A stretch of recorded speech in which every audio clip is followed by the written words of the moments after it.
Débora, me conta dessa história. Bom, em primeiro lugar, você faz um trabalho que é ligado à tecnologia, né, informática, robótica, mas principalmente o ensino está atrelado a tudo isso.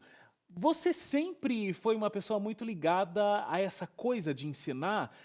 Eu tenho informação aqui, por exemplo, que desde criança você já ajudava seus amigos na escola, seus colegas assim a conseguirem estudar de um jeito melhor, é isso? É isso mesmo. A educação, ela falou, costumo brincar que a educação está em mim desde quando eu nasci. Aham. Eu já tinha o hábito de andar com uma lousinha para cima e para baixo, e eu tinha o hábito de ensinar os meus amigos. Os professores também pediam, quando as crianças tinham dificuldade na sala, para que eu auxiliasse e intervisse na aprendizagem. É uma professora nata. Você acabou depois fazendo uma pausa nesse universo da educação, você foi trabalhar na indústria. Mas você sempre tentava manter um vínculo com a educação, Sim, até que realmente você começou a perceber a necessidade, né? Em 2008 você deixou a indústria e foi se dedicar integralmente à educação. isso O mesmo. que que fez? O que que te despertou esse olhar de deixar um trabalho prático e de fato e ajudar outros a aprenderem? Bom, na indústria, eu trabalhei muitos anos na área de recursos humanos. Então, eu era responsável por fazer seleção de muitos jovens para trabalhar na produção. E me chamava uma certa atenção a quantidade de jovens que eu tinha que reprovar nos exames, porque não sabia lidar com o uso das tecnologias, não tinham conhecimento. E aí despertou essa vontade de me tornar realmente, deixar a indústria de lado e me dedicar somente à educação, sabe? Uma questão de vocação mesmo, de poder mostrar para esses jovens que eles poderiam ser pessoas competentes para estar atuando dentro do mercado de trabalho. E eu tomei essa difícil decisão, porque já tinha muitos anos de indústria, mas eu fiquei somente com o ensino. E você foi numa contramão, assim, né? Eu tenho até um dado aqui, um estudo da Organização para a Cooperação e Desenvolvimento Econômico, a OCDE, mostrou que a porcentagem de estudantes que querem ser professores caiu de 5,5% para 4,2% em 10 anos. Essa pesquisa de 2006 a 2015. No Brasil a porcentagem ainda é menor, né? Sim. 2,4 dados de 2015. Então a vontade de ser professor, a vontade de buscar esse ensino não tem sido muito grande entre as pessoas, né? Não, não tem. Eu acho que atripulado um pouco a isso, a organização ainda de como está também essa educação, né, como ela está Uhum. pautada ainda. Eu acho que a gente tem um grande caminho aí a seguir, agora talvez com a base ganhando um novo fôlego para a educação, de reorganizar realmente essa educação, né, entender que os nossos jovens precisam hoje de aprender de uma forma diferenciada, e talvez conquistar esses jovens também para se tornar futuros professores. Você passou a dar aula de informática e aí desde 2015 você está com esse foco do projeto em robótica. Sim, Você dá aula numa comunidade, como eu estava explicando, uma comunidade de São Paulo, sim. e vocês usam inclusive materiais que foram descartados de forma eh, não correta, né? E aí eu até tenho algumas coisas aqui, olha, do projeto da Débora. A gente tem aqui na minha mesa, tem dois carrinhos. Esse aqui é o aspirador de pó. Tem como mostrar pra gente como funciona, Débora? Então, tem sim. O único problema é que ele acabou danificando no meio do caminho, né? Mas os alunos descobriram que através do motor de 3 volts que tem dentro dele, girando-se a hélice e fazendo o captador, ele consegue sugar a sujeira simples. Uhum. Então ele foi por muito tempo ele foi utilizado no laboratório para pegar as fuligens do trabalho que a gente utilizava em fazer os trabalhos maiores na mesa, né? Mas totalmente adaptado, de forma simples, autônomo, né, e já trabalhando a questão da eletrônica, com a questão do circuito. Interessantíssimo. E aí tem porque não foi sempre assim que você usou, motores de verdade, né. Olha, aqui a gente tem um carro, e aí tem toda uma como que Tem. eu posso dizer isso Uma aqui? adaptação, Ok. né, porque assim, a gente começou a fazer esse trabalho realmente de forma muito manual. Para envolver as crianças, a gente começou com um carrinho movido a balão de ar. Então a gente reuniu rolinhos, tampinhas e criamos o primeiro carrinho movido a balão de ar. Foi uma festa na escola, Uhum. porque eles começaram a entender que os protótipos deles funcionavam. Então, esse já veio uma geração após, né? A geração da gente também reunir a parte eletrônica, do circuito eletrônico, e introduzir no material de resíduo reciclável. Então, esse carrinho, ele tem partes de peças de um brinquedo, mas o que faz ele andar é o motor, né? E o mais legal dele é que ele foi construído por meninas. Olha, E por ele ter sido construído por meninas, elas colocaram uma música do Frozen, junto com o carrinho, né? Então então vamos quando só, você liga já começa a tocar uma já música. começa a tocar uma musiquinha aqui.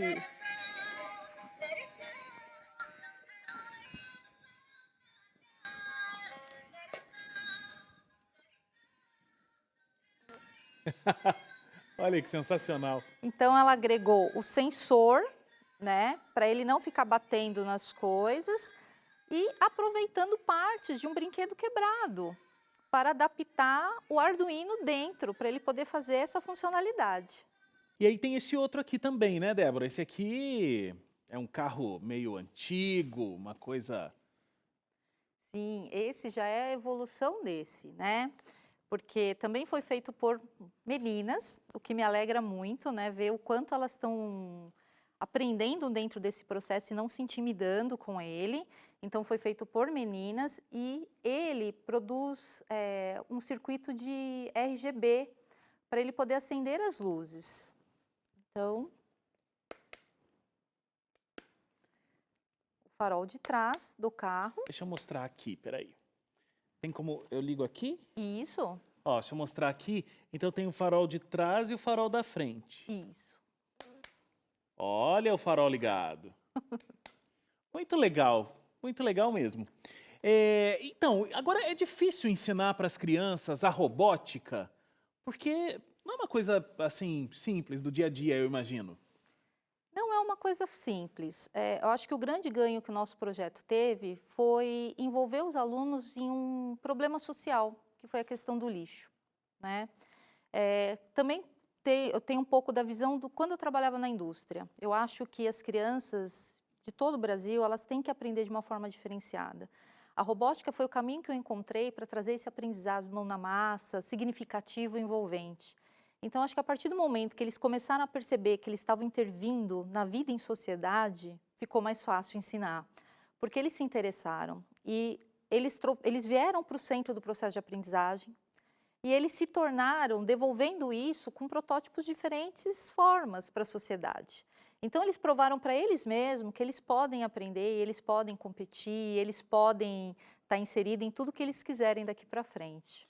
E no começo, eu sei que muita gente nem acreditava, né, que daria certo. Um projeto numa comunidade, ensinando tecnologia, ensinando robótica, tanto pela comunidade em si, quanto pela dificuldade de equipamento, dificuldade técnica de se montar um laboratório para ensinar robótica ali, né?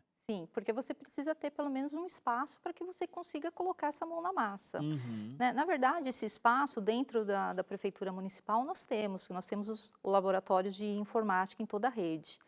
Mas faltava realmente alguns equipamentos para colocar. Mas, à medida que eles foram desenvolvendo os protótipos e eles mesmos, né, foram se tornando protagonistas dentro desse processo, foi uma coisa muito natural. Então, os pais começaram a ajudar, a doar ferramentas para a escola, os próprios professores começaram a se envolver também, trazendo esses materiais. Então, foi toda uma construção de um aprendizado, né? Por E isso eu a acho gente vê as que... evoluções. E o interessante é isso, né? Eles foram vendo algo prático, não algo só teórico. Sim. E, de fato, como eles poderiam contribuir para a sociedade ao qual eles estão inseridos, né? Exatamente. E assim, foi um projeto interdisciplinar, né? Aham. Porque quando a gente realizou algumas aulas públicas para conversar com a comunidade, nós fomos pontuando, então, por que a questão do lixo, a história do bairro, a questão matemática de quanto a gente precisaria de materiais para fazer as construções, a questão da língua portuguesa, né, através das fichas de investigação. Então, foi um trabalho interdisciplinar e continua sendo um trabalho interdisciplinar. E hoje você tem 775 alunos. Sim, do primeiro ao nono ano. Começou com quantos? Então, a escola, eu sempre fui professora da escola inteira, Aham. né? Então, a gente sempre começou, o projeto começou por uma sala de sexto ano com 30 alunos. mas foi tão significativo que eles saíram tão empolgados pela escola que eles começaram a divulgar: olha o que nós fizemos na aula de informática, olha o que nós fizemos. Os alunos, consequentemente, chegavam na aula de informática, a professora, a gente também quer construir um Aham, carrinho. claro. E aí começou. Falei, não, então eu preciso estruturar realmente um planejamento que atenda todos esses alunos e o anseio deles. E aí a gente começou, então, o projeto do primeiro ao nono ano. Eu acho tão legal isso, porque a gente sempre tem dados muito tristes com relação à escola, né? A quantidade muito pequena de crianças na escola, principalmente a escola pública, a relação entre os números de crianças que saem da escola e o número de violência naquela comunidade inserida. Então, você ter projetos que motivem a criança a estar lá na escola, motivem a criança a realmente se dedicar para o aprendizado, para a educação, é tão importante, né? E isso é uma coisa muito diferente da coisa de abrir um livro e tô lendo simplesmente, né? É uma Exatamente. coisa que a criança coloca a mão na massa e pode se motivar grandemente. Sim, porque eles começam a ver que eles construíram algo e que aquilo que eles construíram funciona. E eu acho que a gente foi muito feliz porque a gente abriu as portas também para a comunidade, para elas estarem Uhum. presentes dentro da escola, vendo o que eles tinham produzido. E eles puderam explicar a quantidade de lixo que eles tiraram da rua e o que eles transformaram esse lixo.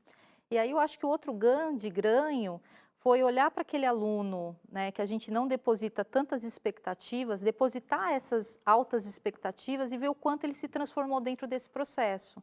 Então, tinha aluno muito indisciplinado, aluno com índice muito alto de violência, que através do projeto se encontrou. É mesmo. Você consegue ver essa diferença. Claramente. Nós tínhamos alunos que, assim, eles não estavam interessados no ensino e, a partir do projeto, ele se tornou hoje uma outra criança, interessada, participativa e que leva a robótica para frente.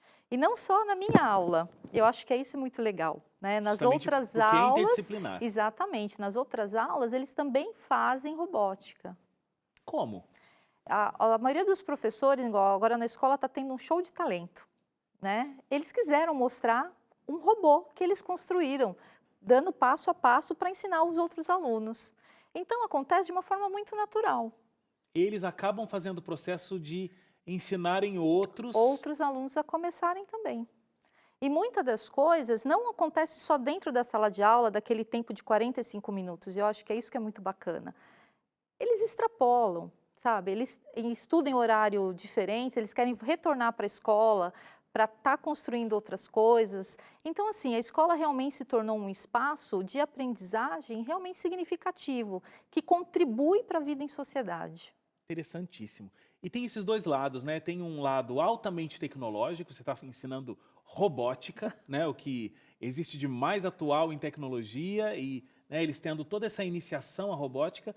Mas, por outro lado, você também está ensinando uma coisa que é de cuidar do planeta, né? E Exatamente. recolher do lixo a matéria-prima para a construção de tudo isso, né? Como eu disse lá no início, vocês conseguiram já tirar 500 quilos de lixo, mais até de 500 quilos, né? Hoje um pouco mais, já está em 670 quilos. Olha, daqui a pouco vocês estão chegando em 1 tonelada de lixo fora da comunidade, transformada em educação pura. Então, realmente, você tem duas coisas que são muito opostas, né?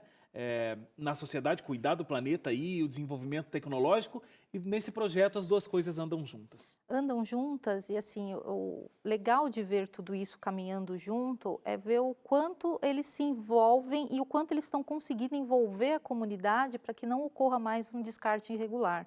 Porque a gente sabe que a questão do lixo no Brasil, ela é uma questão cultural, Uhum. né? Infelizmente.